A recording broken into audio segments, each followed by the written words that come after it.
अगर आप सीखते हैं तो आपके लिए बहुत अच्छी बात है, क्योंकि इंसान को हमेशा लाइफ लॉन्ग लर्नर होना चाहिए। और मुझे यकीन है कि आप लाइफ लॉन्ग लर्नर हैं, इसीलिए आप मेरा वीडियो अभी तक देख रहे हैं। तो आइए अब हम देखते हैं उर्दू में और क्या है। ये उर्दू एक बाग की तरह है, इसके अंदर तरह तरह के खूबसूरत फूल है।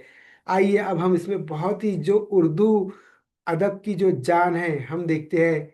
वो है उर्दू अदब की जान, वो है रोमांटिक।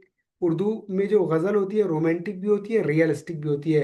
रोमांटिक गज़ल का मतलब होता है जिसमें एकदम रोमांस हो, और रियलिस्टिक का मतलब होता है जिसमें हकीकत हो। तो आइए मैं आपको बताता हूँ रोमांटिक एक शेर, आप इससे अंदाज़ा लगाइए। और ये शेर आप सभी जानते हैं। एक शायर अपने महबूब की तारीफ में क्या कहता है, सुनिए ज़रा। तुम जब हंसती हो तो मस्ताना कवन लगती हो। तुम जब हंसती हो तो मस्ताना कवन लगती हो। मीर का शेर हो, गालिब की गजल लगती हो। मीर का शेर हो, गालिब की गजल लगती हो। और संगे मरमर से तराशा हुआ शफ़ाफ बदन, संगे मरमर से तराशा हुआ शफ़ाफ बदन, सांस लेता हुआ एक ताजमहल लगती हो। तो देखा